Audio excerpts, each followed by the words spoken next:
صباح الخير يا البنات، واش راكم لاباس؟ ان شاء الله تكونوا بخير. دوكا خلصنا كاطو العيد. نبداو نديروا كاطو واحد اخر للفطور ان شاء الله. اليوم جيتكم من اقتراحي انا وعلى طريقتي انا بوصفه الكروكي، ان شاء الله تنال اعجابكم. جربوها ان شاء الله وتنجح لكم الوصفه. كما راكم تشوفوا المقادير، عندي 6 بيضات، وعندي الزيت بطبيعة الحال، عندي مبشور ليمون، عندي شوية كاوكاو مرحي رقيق، وعندي الخميرة، وبطبيعة الحال راح نشيحوه بالفارينة. كما راكم تشوفوا عندي البيض تاعي لهنا، انا راح نخدم بالباتور، واللي تقدر تخدم بالفويي ولا ديري بالبيتران ولا. هذا هو المقدار اللي راني نكيل به، الكاس تاعي اللي راني نكيل به. عندي هنا 6 بيضات، راح ندير معاهم كاس ونصف سكر. كما راكم تشوفوا هنا المقادير مضبوطه. جربوه يا البنات، ديروه للفطور الصباح ولا القهوه العشوه ولا. كما راكم تشوفوا راني درت كاس ونص سكر حرش عادي، عندي شويه تاع لافاني، وعندي قرصه ملح. هنا راح نخلط هذه المقادير مليح حتى يولي البيض تاعي هذاك يولي ابيض، يولي على شكل كريمه بيضاء. دوك نبقى نخلط فيه مليح هكذا، واشك فوا انا نضيف حاجه نخلط بالباتور حتى نبغى ندير الفارينه ونولي نستعمل يدي. كما راكم تشوفوا هنا انا تحصلت على كريمه بيضاء. هنا راح نضيف الزيت عندي المقدار تاع كاس ونص. هنا راني ضفت مبشور الليمون، واللي عندها تاع البرتقال ومادام درتي لافاني تحبي ما ديريش مبشور الليمون ما ديريش. انا درت شويه تاع لافاني ودرت شويه مبشور الليمون، يعني راح يعطي له ذوق مميز، مبشور الليمون ولا مبشور البرتقال. هنا راح نضيف الزيت، عندي كاس ونص زيت بالمقدار اللي نعدته لكم قبيل. الكاس فيه 222 مليلتر، راح نضيفه على دفعات، مانيش راح نديرو كامل مع بعضه. راح نضيف بشويه ونبقى نخلط بالباتور. دوك نضيف الزيت تاعي نضيفه على دفعات، نبقى نضيف بشوي، وهو المقدار كاس ونص كيما السكر. نبقى نضيف الزيت بشويه حتى نخلص المقدار اللي راح نحط انا، نخلص لا كونتيتي اللي راهي مطلوبه في الوصفه هذه. هنا راني خلصت الكاس الاول، ودوك راح نضيف نصف كاس الثاني. عندي كاس ونص تاع زيت، هنا راني نخلط فيه مليح. بقى لي نص ثاني، دوك نبقى نضيفو على دفعات هكذا باش تجينا العجينه تاعنا مليحه، ما تجيش الزيت خارج على الفارينه ولا. لازم كي تحطيه تخلطيه مليح. كما راكم تشوفوا انني نضيف في الزيت، اني نشرح لكم يا البنات بالتفصيل الممل هكذا باش تفهموني. هذا هو النصف الكاس اللي بقى لي، ثاني راح نديرو على دفعات، نبقى نضيف بشويه ونخلط هكذا باش تجينا العجينه تاعنا طريه وتجينا هشيشه.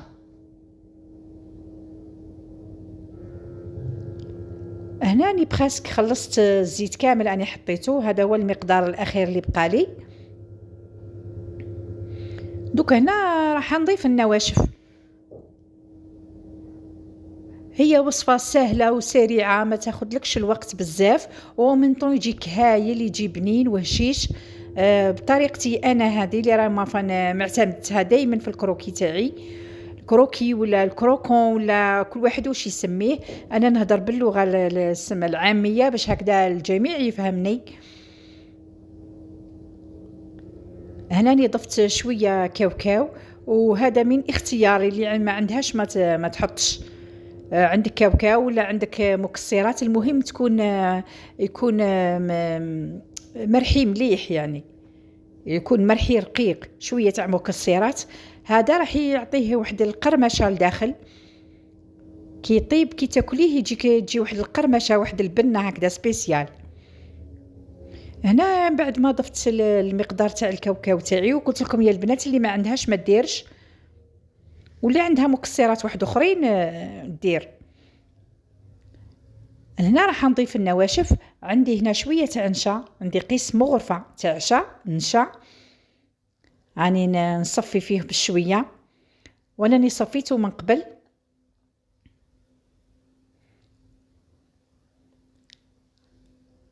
صفيتهم كامل من قبل، ودوك نضيفهم بشويه كيما راكم تشوفوا. هنا هاني الفرينه تاعي يعني راح نحطها. لا كونتيتي تاع 6 بيضات هذه والزيت والسكر اللي عطيتكم يا البنات، تقريبا دات لي قيس 5 كيسان ونص فرينه، وكل وحده والفرينه تاعها. كاينه الفرينه اللي تشرب تقدر تديك حتى ل5 كيسان. هنا انا درت الكاس الاول تاعي فرغته، واني فرغت عليه الخميره الكيميائيه. درت 3 ساشي، درت 3 ساشيات خميره كيميائيه. هنا نبقى نصفي في الفرينه تاعي. هذا الكاس الاول اللي درت، تبعوا معايا مليح البنات تعرفوا لا كونتيتي قد تاع الفرينه. قلت لك كان الفرينه انا درت لي 5 كيسان ونص بالضبط. وانتي حطي المقدار اللي عندك تاع الفرينه، وحركي كيما راكي تشوفي فيا انا نحرك ونشوف اسكو العجينه مليحه ولا نزيد لها. كيما انا لهنا العجينه لقيتها مازالتني ناقصه شوي، جاتني مازالت جاريه.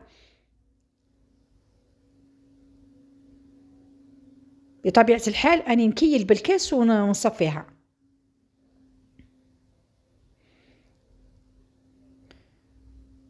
هي من الاحسن تعقبي كلش في الصفايه، مام الخميره تاعك هكذاك عقبيها في الصفايه باش هكذا ما في العجين ولا كي يطيب الكروكي تاعك ما يمدلكش الكو تاع الخميره من داخل. لازم تكون مغربله. قلت لكم يا البنات عينك هي ميزانك. حطوا الفرينه وشوفوا او ميم طون، حركي وشوفي. ودوك انا هنا بعد ما حبست الباتور، انا هنا راح نستعمل من بعد يدي بهكذا نشوف القوام تاع العجينه وكيفاش يكون.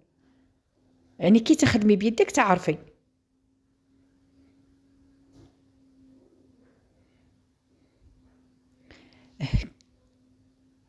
كيما راكم تشوفوا يا البنات هنا الكاس اللي نحطوه راني نعقبه في الصفايه هكذا باش ما يجينيش العجينه لداخل مكربعه، ولا تجيني مليحه برك هكذا باش كي نلمها بيدي ما نلقاش الفرينه لداخل مكربعه ولا.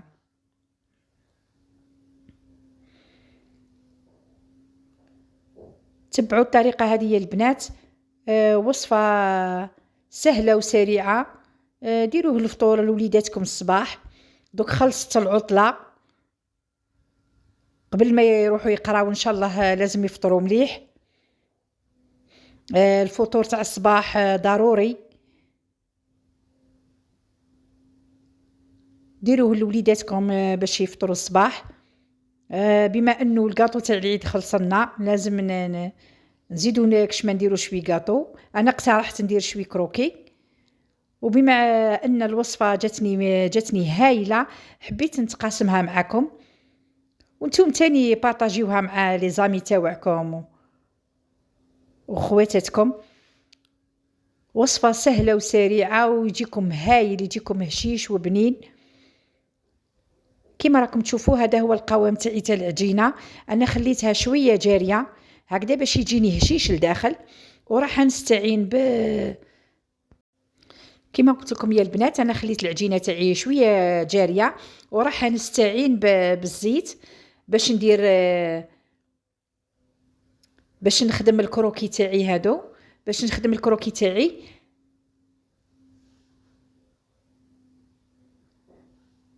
هاني درت لي بودان تاوعي هادو طرحتهم كيما راكم تشوفوا. الطريقه يعني سهله والناس كامل معتمدتها، يعني مش الطريقه ماهيش حاجه واعره ولا، بصح كل وحده وكيفاش تخدمها. قلت لكم انا نشتي نخليه جاري هكذا باش يجيني خفيف.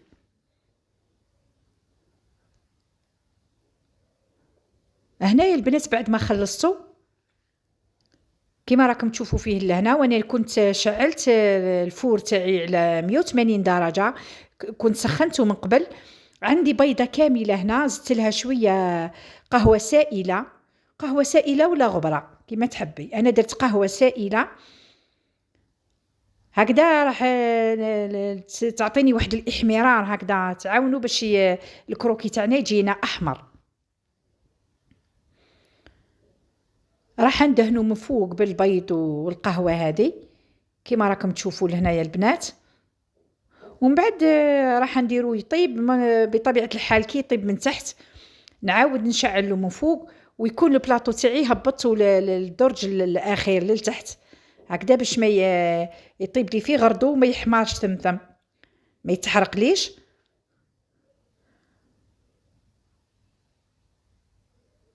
قلت لكم يا البنات القهوه هذيك راح تساعدو باش يحمار.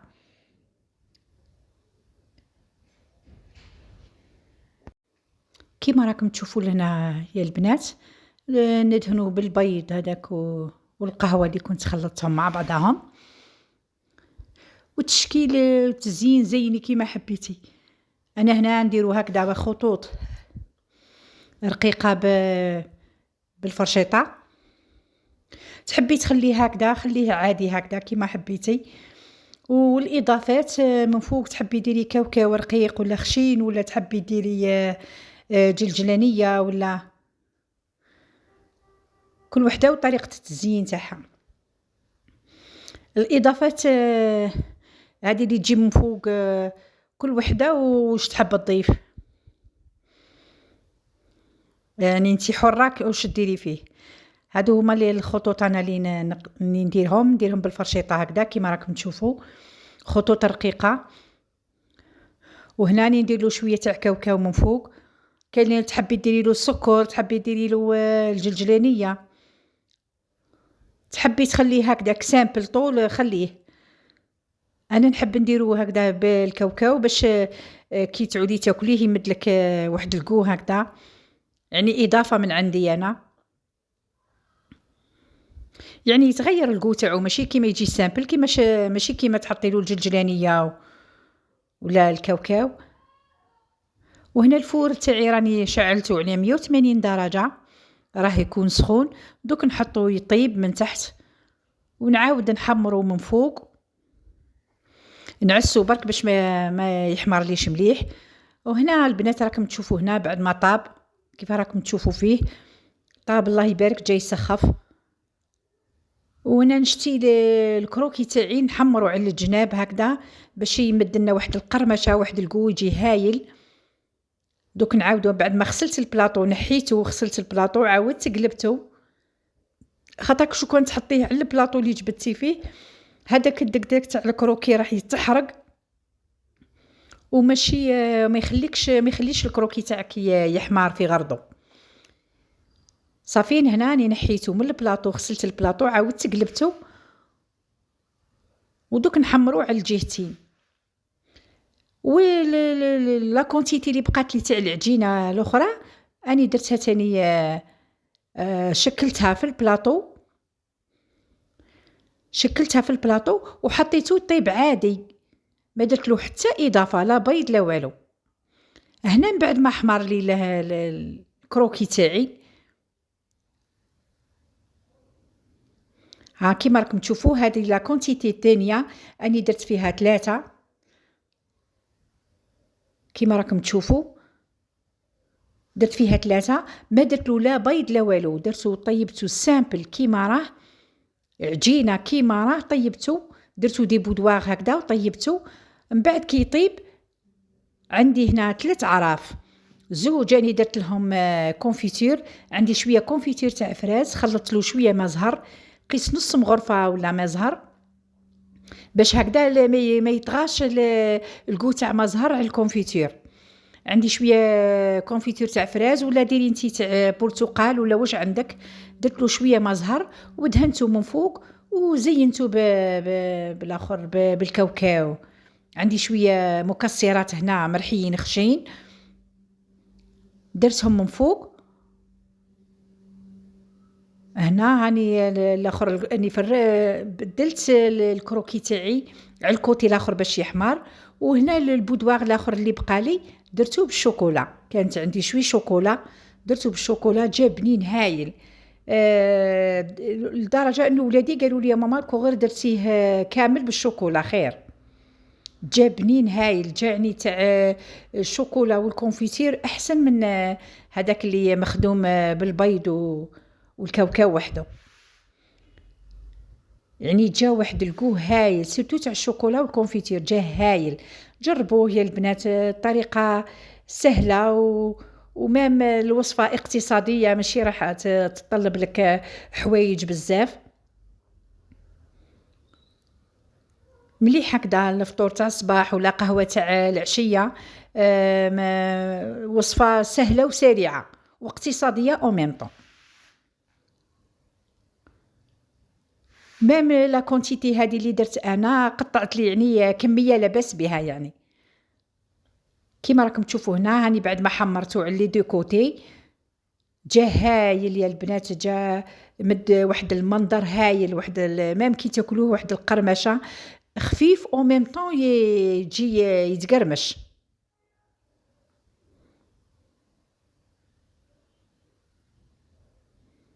وهذا اللي درت بالكونفيتير ودرتو يعني ديري كيما حبيتي، تحبي تكمليه كامل كيف كيف ديريه كامل كيف كيف. شوفوا هنايا البنات ها عندي بالعجينه درت 3 انواع، درت واحد كونفيتير مع الكاوكاو، واحد شوكولا، والاخر حمرته على لي دو كوتي برك، تاني جا بنين هايل.